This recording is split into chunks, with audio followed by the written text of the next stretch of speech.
ভারতীয় শাস্ত্রীয় সঙ্গীত নিয়ে কিছু কথা বলবো। ভারতীয় শাস্ত্রীয় সঙ্গীত দুই প্রকার। একটা হচ্ছে উত্তর ভারতীয় শাস্ত্রীয় সঙ্গীত, যেটাকে আমরা বলি হিন্দুস্তানি সঙ্গীত পদ্ধতি, আমরা মেনলি যেটাকে ফলো করি। আরেকটা হচ্ছে দক্ষিণ ভারতীয় শাস্ত্রীয় সঙ্গীত, যাকে বলা হয় কর্ণাটকী শাস্ত্রীয় সঙ্গীত। এখন উত্তর ভারতীয় শাস্ত্রীয় সঙ্গীত শিখতে গেলেও আমাদের কিছু রাগ রাগিনী শিখতে হয়, আবার দক্ষিণ ভারতীয় শাস্ত্রীয় সঙ্গীত শিখতে গেলেও আমাদের কিছু রাগ রাগিনী শিখতে হয়। এখন এই সমস্ত রাগ রাগিনীগুলোর উৎপত্তি হয়েছে কয়েকটি ঠাট থেকে।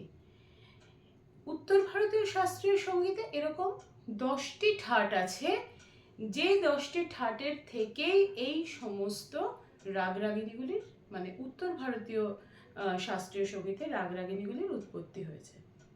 এই যে 10টি ঠাট প্রথা, যে 10টি ঠাট থেকেই সমস্ত রাগ রাগিনী এসছে হিন্দুস্তানি বা উত্তর ভারতীয় সঙ্গীত পদ্ধতিতে, এটি আবিষ্কার করেছেন পণ্ডিত বিষ্ণু নারায়ণ ভাতখান্ডে।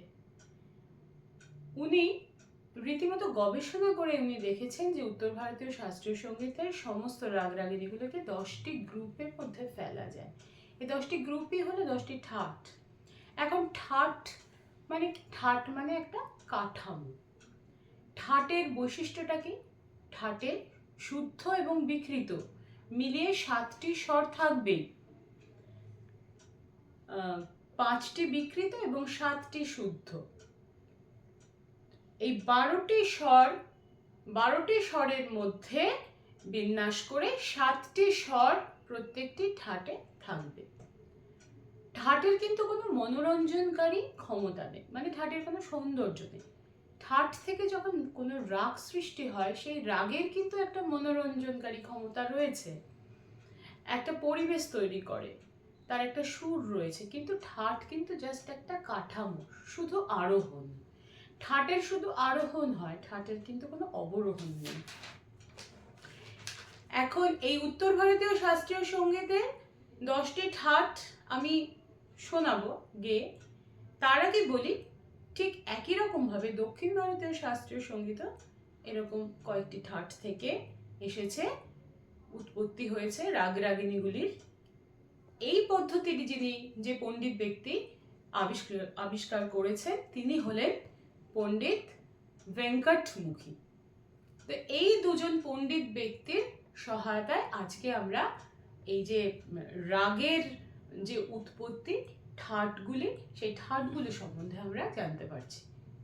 এখন উত্তর ভারতীয় বা হিন্দুস্তানি শাস্ত্রীয় সঙ্গীত পদ্ধতিতে যে 10টি ঠাট রয়েছে, তার প্রথম ঠাটটি হলো বিলাবল। বিলাবল ঠাটের বৈশিষ্ট্য হলো বিলাবলে 7টি স্বরই শুদ্ধ, কোনো বিকৃত স্বর নেই। যেমন সা রে গা মা পা ধা নি সা, এই হলো বিলাবল ঠাট। এরপর আসছে কল্যাণ ঠাট। কল্যাণ ঠাটে মা তীব্র বা করি, আর বাকি স্বর শুদ্ধ। যেমন সা রে গা মা পা ধা নি সা, এটা হচ্ছে কল্যাণ ঠাট। এরপর আসছে খাম্বাজ ঠাট। খাম্বাজ ঠাটে নি শুধু কোমল, বাকি স্বরগুলি সমস্ত শুদ্ধ।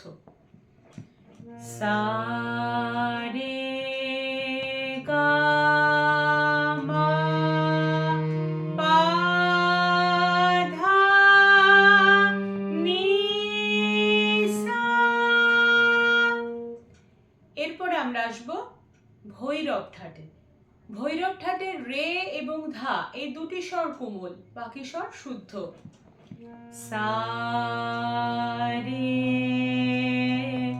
গা মা পা ধা নি সা। এরপরের ঠাট হলো 5 নম্বর ভৈরবী ঠাট।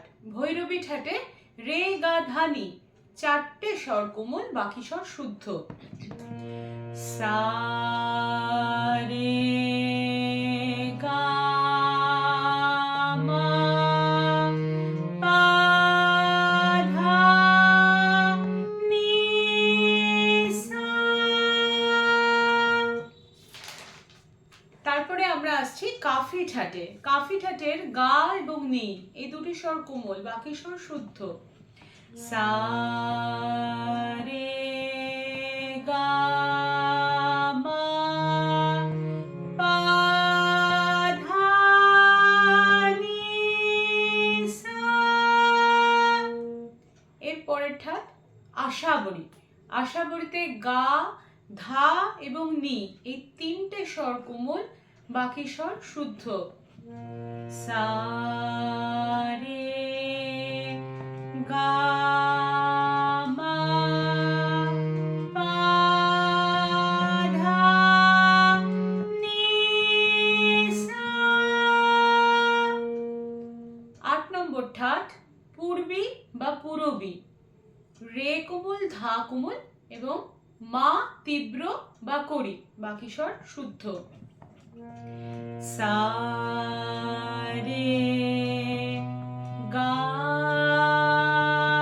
মা পা ধা নি সা। এরপরে মারওয়া। মারওয়া আর পূরবী একই রকম। পূরবীতে ধাটা কোমল ছিল, মারওয়াতে ধাটা শুদ্ধ, মানে রে কোমল আর মা শুধু করি বা তীব্র। রে কোমল, মা তীব্র, বাকি সমস্ত স্বর শুদ্ধ। সা রে গা মা পা ধা নি সা। এরপরে আসছে টরি। সব থেকে জটিল এটা ঠাটেদের মধ্যে। টরিতে রে গা ধা 3টে স্বর কোমল, মা তীব্র। সা রে গা মা পা ধা নি সা। তাহলে এই 10টি ঠাট মানে বিলাবল, কল্যাণ, খাম্বাজ, ভৈরব, ভৈরবী, কাফি, আশাবরী, পূর্বী বা পূরবী, মারওয়া আর টরি, এই 10টি ঠাট থেকে আমাদের উত্তর ভারতীয় বা হিন্দুস্তানি শাস্ত্রীয় সঙ্গীতে যাবতীয় রাগ রাগিনীগুলি সৃষ্টি হয়েছে। তাই রাগ রাগিনী শেখার আগে আমাদের কিন্তু খুব ভালো করে এই 10টি ঠাটকে অনুশীলন করতে হবে এবং জানতে হবে। আজকে এই পর্যন্তই থাক। এরপরে আসবো আবার নতুন নতুন ভিডিও নিয়ে। এরপরে আমরা অনেক রাগ নিয়েও আলোচনা করব।